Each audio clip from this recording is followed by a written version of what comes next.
2006 সালের 28 অক্টোবরও তারা জামাত ইসলামী ছাত্র শিবিরকে টার্গেট করেছে। 2024 সালের জুলাই আগস্টে শুধুমাত্র জামাত ইসলামী ছাত্র শিবিরকে টার্গেট করেছে। এর দ্বারা প্রমাণিত হয় বাংলাদেশের দেশপ্রেমিক দল হিসাবে, জনগণের সংগঠন হিসাবে জামাত ইসলামী ছাত্র শিবিরকেই শুধুমাত্র তারা শক্তিশালী প্রতিপক্ষ মনে করেছে বলেই আমাদেরকে তারা টার্গেট করেছিল। সেই জন্য আধিপত্যবাদের বিরুদ্ধে মাথা উঁচু করে দাঁড়িয়ে থাকা এই সংগঠন জামাত ইসলামী এবং ছাত্র শিবিরকে যদি শেষ করে দেওয়া যায়, তাহলে আধিপত্যবাদ এবং ফ্যাসিবাদরা মনে করে তারা তাদের মতো এই বাংলাদেশকে আবার ফ্যাসিবাদ এবং আধিপত্যবাদের দিকে নিয়ে যেতে পারবে। মহান আল্লাহ সুবহানাহু ওয়া তাআলা বলেন, যারা আল্লাহর জমিনে আল্লাহর দ্বীনকে, ইসলামকে বিজয়ী করার জন্য লড়াই করে, সংগ্রাম করে জীবন দেয়, তাদেরকে তোমরা মৃত বলো না, বরং তারা জীবিত, এবং শুধু জীবিতই নয়, তারা মহান আল্লাহ রাব্বুল আলামিনের পক্ষ থেকে উত্তম রিজিক প্রাপ্ত হয়ে থাকেন। 2006 সালের 28 অক্টোবর সংগঠিত হয়েছিল মূলত 2001 থেকে 6 সাল পর্যন্ত 4 দলীয় জোট সরকারের যে সফলভাবে দেশ পরিচালনার ধারাবাহিকতাকে বিঘ্নিত করার জন্য এবং একটি শান্তিপূর্ণভাবে দেশ পরিচালনায় মাঝখানে ছেদ ঘটিয়ে মানবিক রাষ্ট্রকে পাশবিক রাষ্ট্রে পরিণত করাই ছিল 2006 সালের 28 অক্টোবরের মূল লক্ষ্য। এবং 2006 সালের 28 অক্টোবর মানবিক রাষ্ট্র থেকে বাংলাদেশ মূলত 2024 সালের 5ই আগস্ট পর্যন্ত একটি পাশবিক রাষ্ট্রে পরিণত করার চক্রান্তের শুরু ছিল 2006 সালের 28 অক্টোবর। 2024 সালের জুলাই আগস্টে ছাত্র জনতার গণ অভ্যুত্থান সফল হয়েছিল, কিন্তু 2006 সালের 28 অক্টোবর এই 2024-এর জুলাই আগস্টের গণ অভ্যুত্থানের পাটাতন নির্মাণ করা হয়েছিল। 24 সালের জুলাই আগস্টে সর্বস্তরের জনতা লড়াই করেছিল ফ্যাসিস্ট আওয়ামী লীগের বিরুদ্ধে, শেখ হাসিনার বিরুদ্ধে। আর 2006 সালের 28 অক্টোবর পল্টন সহ, ঢাকা সহ সারা দেশে আওয়ামী লীগের বিরুদ্ধে 14 দলের বিরুদ্ধে লড়াই করেছিল শুধুমাত্র বাংলাদেশ জামাত ইসলামী এবং ইসলামী ছাত্র শিবির। মহান আল্লাহ তাআলার দয়া এবং জনগণের ভালোবাসার সাথে নিয়ে আমরা 12 ঘন্টা লড়াই করে সেদিনই প্রথম আওয়ামী লীগকে পরাজয় ঘটিয়েছিলাম। খুনি হাসিনা যেদিন আগের দিন ঘোষণা করেছিল লগি বৈঠা নিয়ে সবাইকে ঢাকায় আসার জন্য, সম্মানিত সুধী মণ্ডলী, সাংবাদিকবৃন্দ, আপনাদের এটা খুব স্বাভাবিকভাবে প্রশ্ন হওয়ার কথা যে ঢাকার মতো একটা গুরুত্বপূর্ণ জায়গায় নেতাকর্মীদেরকে লগি বৈঠা নিয়ে একজন স্বাভাবিক সুস্থ মানুষ, একটা দলের নেতৃত্ব পরের কথা, রাজনৈতিক কর্মী তো পরের কথা, একজন সুস্থ স্বাভাবিক সাধারণ মানুষও তার নেতাকর্মীদেরকে লগি বৈঠা নিয়ে ঢাকায় আসার নির্দেশ দেওয়ার কথা না, এবং এটা সাধারণ কোনো নির্দেশ ছিল না, এটা ছিল একটা পাশবিক নির্দেশ। সেই নির্দেশের বিরুদ্ধে আজকে কোনো ক্ষেত্রে বাংলাদেশ জামাত ইসলামীকে কেউ কেউ প্রশ্ন করে থাকেন যে জামাত ইসলামী কোনো জায়গায় সংঘাত, কোনো জায়গায় রক্তাক্ত পরিবেশ, কোনো ক্ষেত্রে আমাদেরও হাতে তারা নাকি অস্ত্র দেখেন।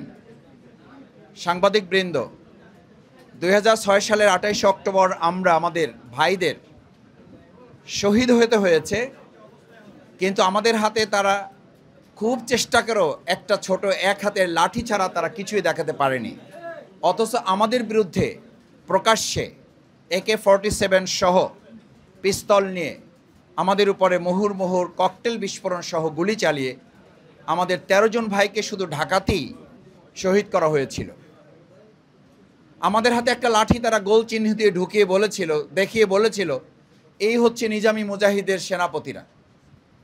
একটা লাঠি হাতে যদি সেনাপতি হওয়া যায়, আমি পরিষ্কার ঘোষণা করছি ওই এক লাঠি হাতে সেনাপতিদেরকে বাংলাদেশে আগামী দিনে আর কেউ পরাজিত করতে পারবে না।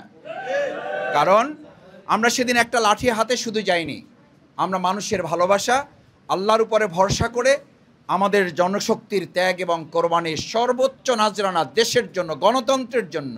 সেদিন তারা গণতন্ত্রকে হত্যা করে কবর রচনা করে একটা অগণতান্ত্রিক রাষ্ট্র কায়েমের জন্য বাংলাদেশকে পথ হারিয়ে বিপদগামী একটা বাংলাদেশ নির্মাণের জন্য শেখ হাসিনা লগি বৈঠার রাজনীতির সেদিন রচনা করেছিলেন। সম্মানিত ভাই এবং বন্ধুগণ, আমাদের সেদিন নেতৃবৃন্দ অত্যন্ত সাহসিকতার সাথে, অত্যন্ত দৃঢ়তার সাথে সেই পরিস্থিতি মোকাবেলায় যে ভূমিকা রেখেছিলেন, ফলশ্রুতিতে পরবর্তী বাংলাদেশ বিনির্মাণে আজকে 2024-এর এই জুলাই আগস্টের গণঅভ্যুত্থানের ভিত সেদিন রচিত হয়েছিল। সেদিন নিজামী ভাই, সেদিন শহীদ আলী হাসান মোহাম্মদ মুজাহিদ ভাই, তাদেরকে ওখানে যাওয়ার জন্য আমাদের পক্ষ থেকে পরামর্শ দেওয়া হয়েছিল যদি না যাওয়া হয় তাহলে ভালো হয়। ওনারা বলেছিলেন যদি আমরা না যাই তাহলে কর্মীরা ওখানে থাকবেন কি করে। তারা শুধু যান নাই, তারা বক্তব্য দিয়েছেন। এবং যখন নিজামী ভাই বক্তব্য শুরু করেন তখন নতুন করে আওয়ামী লীগের তৎকালীন দুষ্কৃতিকারী সন্ত্রাসী হায়েনারা নিজামী ভাই, মুজাহিদ ভাই এবং মঞ্চ লক্ষ্য করে যখন তারা ককটেল এবং গুলি বর্ষণ করা শুরু করেন, নিজামী ভাইকে বলা হয়েছিল আপনি একটু বসে গেলে নিরাপত্তার জন্য এখন বসে যাওয়া প্রয়োজন। উনি বসেছিলেন। উনি তখন বলেছিলেন বাংলাদেশ জামাত ইসলামীর আমির তো দূরের কথা, একজন সহযোগী, একজন সমর্থক অন্যায়ের বিরুদ্ধে, অপকর্মের বিরুদ্ধে মাথা নত করার ইতিহাস নেই, আজকেও হবে না এবং ভবিষ্যতে ওটা হবে না।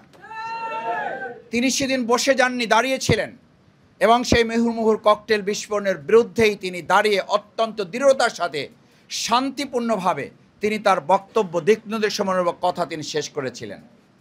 সম্মানিত ভাই এবং বন্ধুগণ, সুতরাং বাংলাদেশ জামাত ইসলামীকে আজকে যারা নতুন করে বিশ্লেষণ করেন, 2006 সালের 28 অক্টোবর আমাদের জন্য একটা মাইল ফলক। সেদিন শহীদ জসিম ভাইকে লাঠি দিয়ে সাপের মতো পিটিয়ে হত্যা করা হয়েছে। এই অমানবিক চিত্র তো আমরা সবাই বলেছিলাম এটা ওই দিন শেষ হয়ে যাওয়ার কথা। ওই দিন তো 4 দলীয় জোট ছিল, তাহলে আজকে তো প্রশ্ন হওয়া উচিত 4 দলীয় জোট যদি হয়, সেই জোট সরকারের শেষ ক্ষমতা হস্তান্তরের দিন শুধুমাত্র জামাত ইসলামী এবং ছাত্র শিবিরকে টার্গেট করে, আওয়ামী লীগ আমাদেরকে টার্গেট করে কেন আমাদের বিরুদ্ধে সেদিন মাঠে নেমেছিল। ঠিক একইভাবে আপনি দেখবেন এই আওয়ামী লীগ 2024 সালের জুলাই আগস্টে নিষিদ্ধ করার তালিকায় শুধুমাত্র জামাত ইসলামী ছাত্র শিবিরকে রেখেছিল। 2006 সালের 28 অক্টোবরও তারা জামাত ইসলামী ছাত্র শিবিরকে টার্গেট করেছে।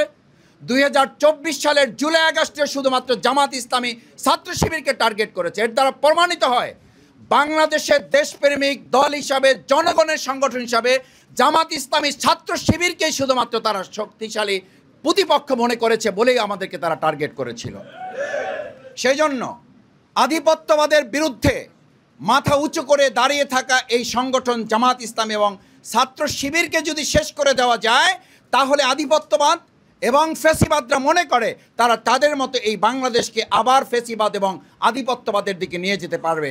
আমরা দ্ব্যর্থহীন কণ্ঠে ঘোষণা করতে চাই, সেদিন 12 ঘন্টা লড়াইয়ে আমাদের ভাইদের শহীদের কফিন সামনে রেখে আমরা 1 সেকেন্ডের জন্য যেমন থেমে যায়নি, নিস্তব্ধ নিথর হয়নি, আজকের নতুন ফেসিবাদের এই সময়ে যদি কেউ জামাত ইসলামীকে চোখ রাঙিয়ে আমাদেরকে হত্যা করে, মসজিদে হামলা করে, আমাদের মা বোনদেরকে আবার তাদেরকে ভয়ভীতি দেখিয়ে সাধারণ নাগরিকদের জিহ্বা কেটে ফেলা, তাদেরকে সুষ্ঠুভাবে ভোট কেন্দ্র থেকে বাড়িতে ফিরে যেতে না দেওয়ার নতুন করে আবার হুমকি দেওয়া হয়, তাহলে তাদেরকে শুধু স্মরণ করিয়ে দিতে চাই আমরা কিন্তু 2024-এর জুলাই আগস্টের শুধু কর্মী নই, আমরা 2006 সালের 28 অক্টোবরের সেই সংগঠন যারা একা গোটা আওয়ামী লীগের বিরুদ্ধে লড়াই করে সেদিন তাদেরকে পরাজিত করে বাংলাদেশ বিনির্মাণ করেছিলাম।